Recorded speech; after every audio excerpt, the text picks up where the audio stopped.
In one of my commentaries on Jeremiah, the section heading for this morning's reading was entitled, How to Survive Imperial Domination. In it, the commentary notes the tension in the passage.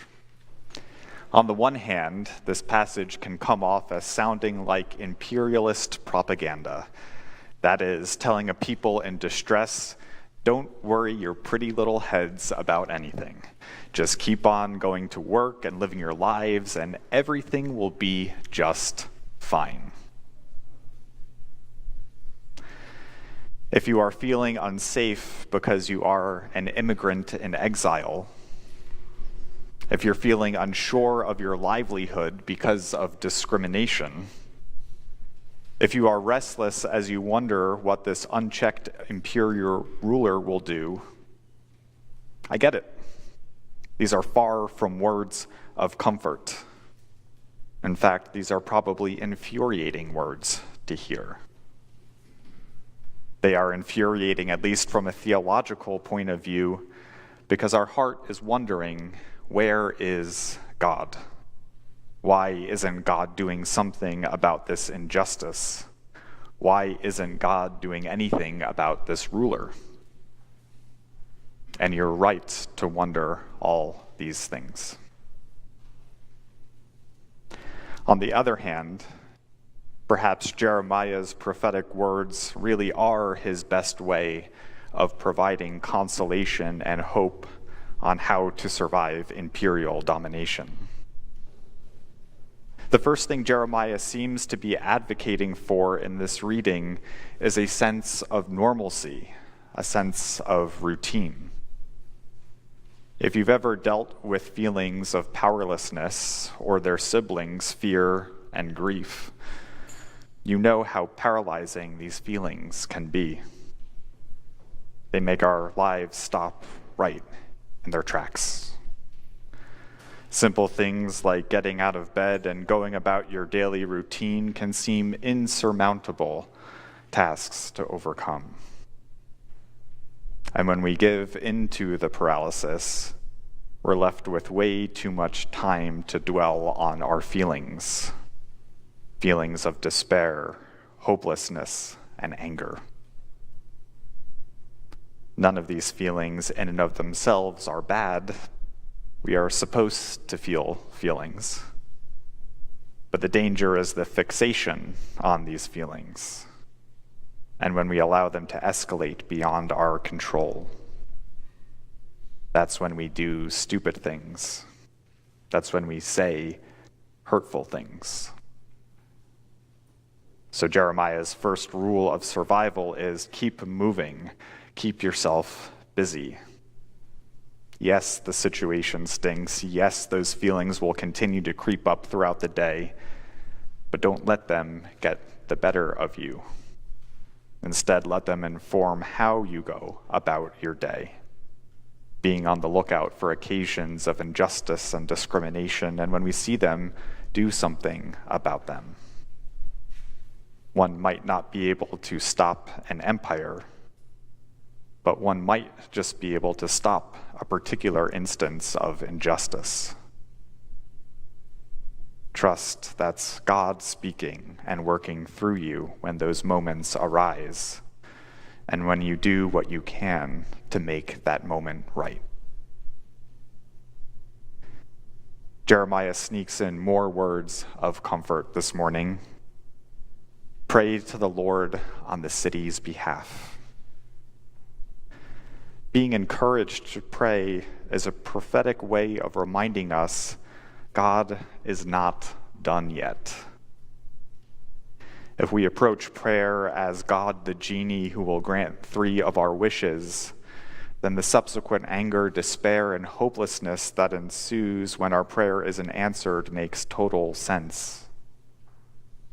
But if we approach prayer as the process of interacting with God to align our will to His and to be filled with the grace and ability to do what He's calling us to do, then being reminded to pray is another way of being reminded to hope.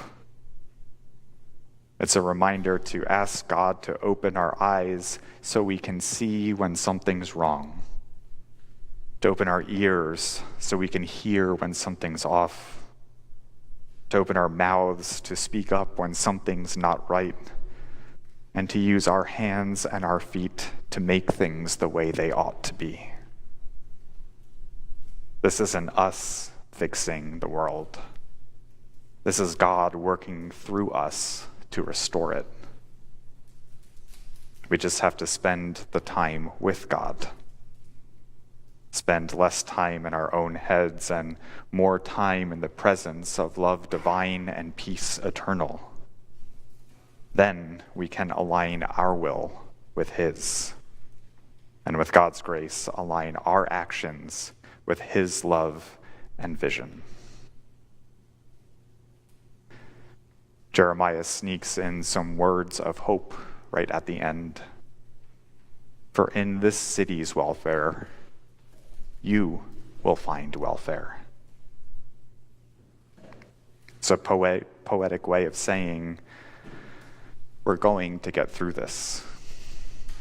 Far from everything's going to be just fine imperialist propaganda, Jeremiah's declaration is one of truth rooted in faith. He's asking us to have trust in God and to have hope in humanity.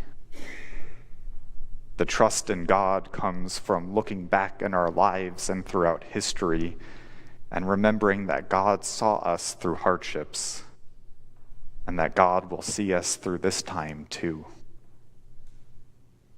The hope in humanity comes into play because God's ability to act in our world rests on our voluntary cooperation with His grace,